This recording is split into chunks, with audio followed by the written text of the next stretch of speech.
হয়েছে।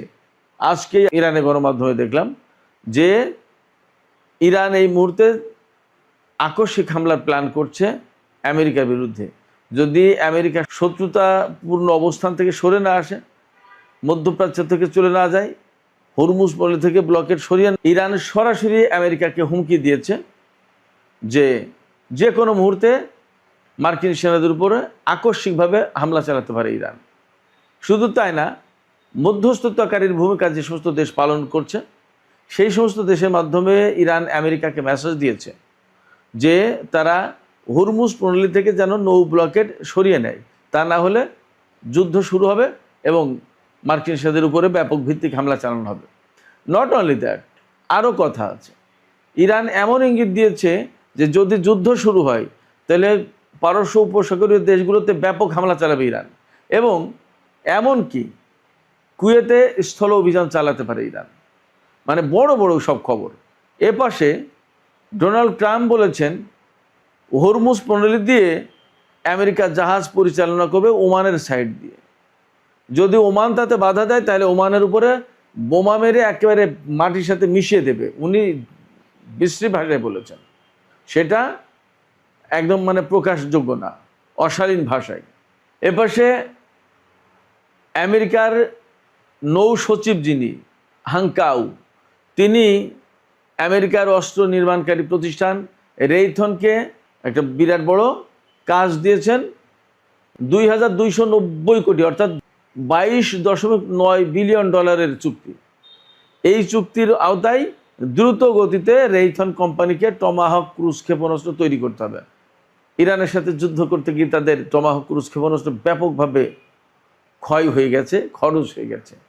এই গ্যাপ পূরণ করতে হবে। এবং আমেরিকা খুব থ্রেট ফিল করছে রাশিয়া, চীন, উত্তর কোরিয়া সব জায়গা থেকে।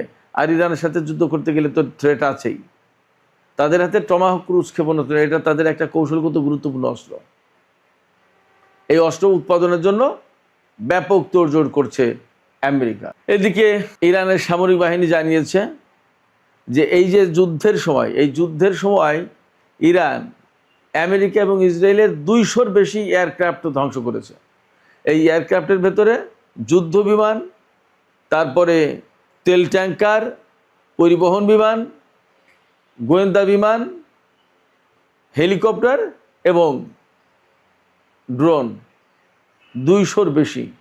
এদিকে ইয়েমেনের হুতি সমর্থিত সামরিক বাহিনী ইয়েমেনের কৌশলগত বন্দর নগরী মোকা শহরের যে প্রধান বন্দর, সেই বন্দর এলাকায় সৌদি আরবের একটা ল্যান্ডিং শিপ এবং কয়েকটি যুদ্ধ যান ছিল, সেইগুলোর ওপর হামলা চালিয়েছে এবং হামলায় ল্যান্ডিং শিপ একেবারে ধ্বংস হয়ে গেছে বলে দাবি করেছে ইয়েমেনের সেনারা। যুদ্ধের যখন এরকম পরিস্থিতি, তখন হরমুজ প্রণালী কিন্তু খুবই ক্রিটিক্যাল অবস্থায়।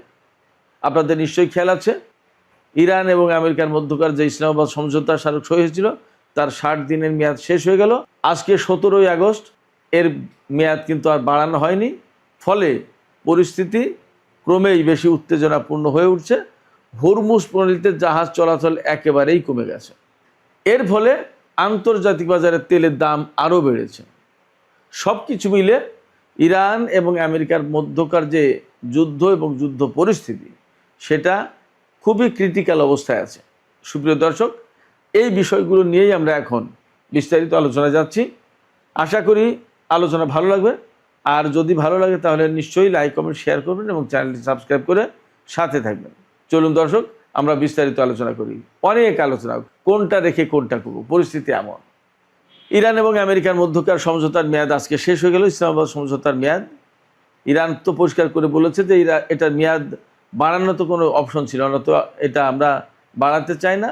বরং আমরা আমেরিকাকে মেসেজ দিয়েছি, মধ্যস্থতাকারী দেশ মেবি পাকিস্তান, তুরস্ক অথবা কাতার বা এই দেশগুলোর মাধ্যমে, যে তোমরা হরমুজ প্রণালী এলাকা থেকে এই ব্লকেট যেটা দিয়েছো সেটা সরিয়ে নাও, তা না হলে কিন্তু যে কোনো মুহূর্তেই ভয়াবহ যুদ্ধ শুরু হবে, ভয়াবহ হামলা হবে। মার্কিন বাহিনী সম্ভবত এই মুহূর্তে ইতিহাসের সবচেয়ে দুর্বল অবস্থায়, ইরান সেটা খুব ভালোভাবে জানে। এই দুর্বলতার সুযোগটা ইরান নিতেই পারে যে কোনো মুহূর্তে। ইরানের সামরিক বাহিনী বিশেষ করে আইআরজিসির পক্ষ থেকে একদম সুস্পষ্ট বক্তব্য দেওয়া হয়েছে। আজকে ইরানে গণমাধ্যমে দেখলাম যে ইরান এই মুহূর্তে আকস্মিক হামলার প্ল্যান করছে আমেরিকার বিরুদ্ধে।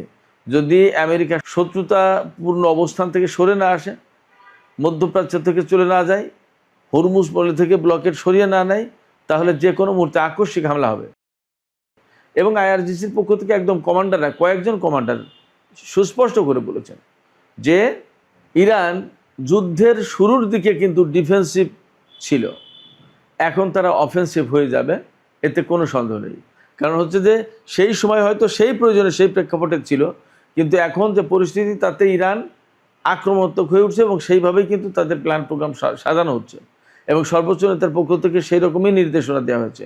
নট অনলি দ্যাট, যে ব্যক্তিকে আইআরজিসির প্রধান হিসেবে নিয়োগ দেওয়া হয়েছে তিনি আধুনিক যুদ্ধের ক্ষেত্রে অত্যন্ত দক্ষ বলে আইআরজিসির পক্ষ থেকে জানানো হয়েছে।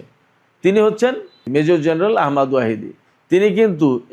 তিনি একসময় প্রতিরক্ষা মন্ত্রী ছিলেন, তিনি একসময় ইরানের স্বরাষ্ট্রমন্ত্রী ছিলেন, একসময় আইআরজিসির প্রধানও ছিলেন। তিনি অবসরে গিয়েছিলেন, আবার তাকে ফেরত আনা হয়েছে পরিস্থিতির কারণে এবং তাকে বলা হচ্ছে তিনি আধুনিক যুদ্ধের খুবই একজন পণ্ডিত ব্যক্তি, অত্যন্ত গুরুত্বপূর্ণ ব্যক্তি। আধুনিক ওয়ারফেয়ার বলতে যেটা বোঝায় তাতে তিনি অত্যন্ত দক্ষ। এদিকে ইরানের সামরিক বাহিনীর পক্ষ থেকে আরও তথ্য জানানো হয়েছে, সেটা হচ্ছে যে এই যে 28শে ফেব্রুয়ারি থেকে ইরানের বিরুদ্ধে আমেরিকা এবং ইসরায়েল যুদ্ধ শুরু করেছিল, সেই যুদ্ধের পর এই পর্যন্ত ইরান তার শত্রুপক্ষ অর্থাৎ আমেরিকা এবং ইসরায়েলের 200-র বেশি এয়ারক্রাফট ধ্বংস করেছে। এই এয়ারক্রাফটের ভেতরে আপনার যুদ্ধ বিমান F-15, F-16, F-35 এ সমস্ত যুদ্ধ বিমান আছে, এরপরে অ্যাওয়াক্স আছে, এরপরে আরও যে KC-135, KC-46 এই ধরনের বিমান থাকতে পারে। এই সমস্ত বিমান তেল ট্যাঙ্কার হিসেবে বা পরিবহন বিমান হিসেবে ব্যবহার করা হয়। তারপরে হেলিকপ্টার ধ্বংস হয়েছে, আর ড্রোন তো মুড়ির মতো ধ্বংস করেছে একেবারে। ইরানের আকাশে ঢুকলেই সেটা ধ্বংস। এই পরিস্থিতি তাতে 200-র বেশি, এটা ইরানের জন্য ভেরি বিগ অ্যাচিভমেন্ট। তো এইরকম একটা পরিস্থিতিতে হরমুজ প্রণালীতে আমেরিকা খুলতেই পারেনি। শুধু তাই না, সেখানে বিরাট বিশাল আব্রাহাম লিঙ্কন মোতায়েন ছিল, কিন্তু তারা কিছুই করতে পারেনি। এখন সেই আব্রাহাম লিঙ্কনকে সরিয়ে নেওয়া হচ্ছে এবং সেখানে আর একটা যুদ্ধবিমান জর্জ ওয়াশিংটন আসছে, কিন্তু তারা এদের যে কী করবে সেটাও একটা প্রশ্ন। ইরান এই জায়গায় বলছে যে হরমুজ প্রণালী এলাকা থেকে আমেরিকা যদি তাদের ব্লকেট সরিয়ে না নেয়, তাহলে ইরান যে কোনো মুহূর্তে বড় রকমের অভিযান শুরু করতে পারে মার্কিন বাহিনীর বিরুদ্ধে। এটা ইরানের কিন্তু নতুন কৌশলের অংশ বলে মনে করা হচ্ছে। ইরানের নতুন কৌশলের ভেতরে একটা গুরুত্বপূর্ণ পার্ট হচ্ছে যে তারা আগে ডিফেন্সিভ ছিল, এখন অফেন্সিভ হয়ে যাবে। অর্থাৎ যুদ্ধের ব্যাপারে ইরানের অবস্থানে বিরাট একটা পরিবর্তন আসছে। আগে তারা আক্রমণাত্মক ছিল না, রক্ষণাত্মক ছিল, মূলত ইসরায়েল এবং আমেরিকার হামলা ঠেকানোর চেষ্টা করত, আর এখন হামলা চালানোর চেষ্টা করবে এবং প্রিএমটিভ আগে ভাগে হামলা চালাতে পারে। এদিকে আরেকটি গুরুত্বপূর্ণ খবর বলেছিলাম যে আছে, সেটি হচ্ছে যে ইরান এবং আমেরিকার মধ্যে যে সমঝোতা, ইসলামাবাদ সমঝোতা স্মারক সই হয়েছিল, সেটা তো শেষ হয়ে গেল। 17 আগস্ট সোমবার তার মেয়াদ শেষ। এখন কার্যত এটা থাকা অবস্থায় তো দুই দেশের ভেতরে যুদ্ধ হয়েছে, আর এটা এখন নেই। এখন তো যুদ্ধ হতেই পারে, একেবারেই খোলা ময়দান হয়ে গেল। এই খোলা ময়দানে আবার আমেরিকা ইরানের সাথে যুদ্ধ শুরু যদি হয়, তাহলে কি হবে? তাহলে পরিস্থিতি যাচ্ছে কোথায়? হরমুজ প্রণালী খোলার ব্যাপারে যতটুকু আশা ভরসা ছিল, সেই আশা ভরসা কিন্তু শেষ হয়ে যাচ্ছে এবং তার প্রভাব কিন্তু এখনই পড়েছে। বলা হচ্ছে 14 তারিখে 15টি জাহাজ চলাচল করেছে হরমুজ প্রণালী দিয়ে, 15 তারিখে 10টি জাহাজ চলাচল করেছে, 16 তারিখ অর্থাৎ গতকাল রোববার মাত্র 3টি জাহাজ চলাচল করেছে হরমুজ প্রণালী দিয়ে। কেন এই অবস্থা? যখন আমেরিকা এবং ইরানের মধ্যে নতুন করে কোনো আলোচনা শুরু হয়নি, ইসলামাবাদ সমঝোতার স্মারক যখন রিভাইভ করা গেল না, পুনর্বহাল করা গেল না, বা এর মেয়াদ বাড়ানো গেল না, তখন এই এলাকায় মারাত্মক রকমের যুদ্ধের আশঙ্কা তৈরি হয়েছে। এই কথা জাহাজ কোম্পানিগুলো বিশেষভাবে বিবেচনা করছে, যার ফলে জাহাজ চলাচল একেবারেই কমিয়ে দিয়েছে। এই জায়গায় আমেরিকা তারা নিজেরা গার্ড দিয়ে এসকর্ট দিয়ে কিছু জাহাজ পরিচালনা করবে ওমানের উপকূল দিয়ে, এইরকম প্ল্যান করছে। সেই জন্য মার্কিন প্রেসিডেন্ট ডোনাল্ড ট্রাম্প বলছেন যে আমেরিকা ওমান উপকূল দিয়ে জাহাজ পরিচালনা করার চেষ্টা করবে।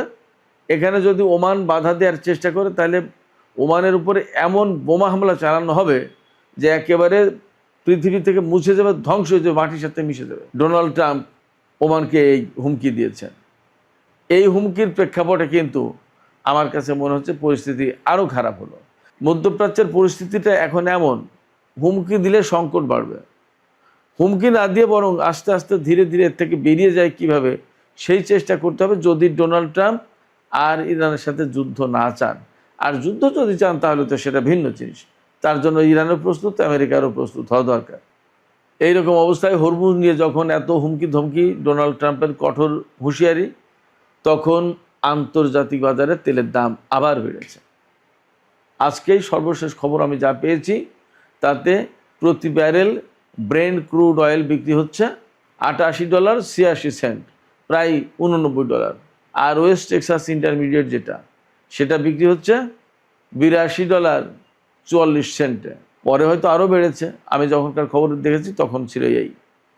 তো সব কিছু মিলিয়ে আমরা যা দেখতে পাচ্ছি তাতে মধ্যপ্রাচ্যের পরিস্থিতি মোটেই ভালো না, বরং আগের যে যুদ্ধ শুরু হয়েছিল 28শে ফেব্রুয়ারি, সেই যুদ্ধ শুরুর আগে যেরকম পরিস্থিতি, দুই পক্ষের ভেতরে হুমকি ধামকি, সেই রকম একটা অবস্থা চলছে। তাতে মনে করা হচ্ছে দুই দেশের ভেতরে, বিশেষ করে ইরান এবং আমেরিকার ভেতরে আবার নতুন করে বড় ধরনের সংঘাত, বড় ধরনের যুদ্ধ শুরু হতে পারে।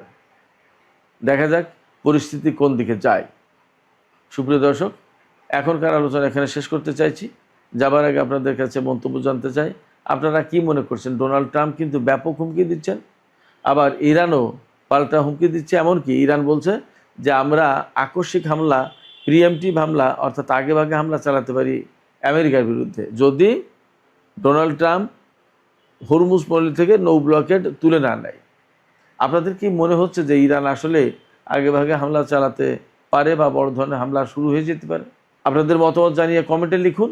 আর ভিডিও ভালো লাগলে লাইক, কমেন্ট, শেয়ার করবেন এবং চ্যানেলটি সাবস্ক্রাইব করে সাথেই থাকবেন।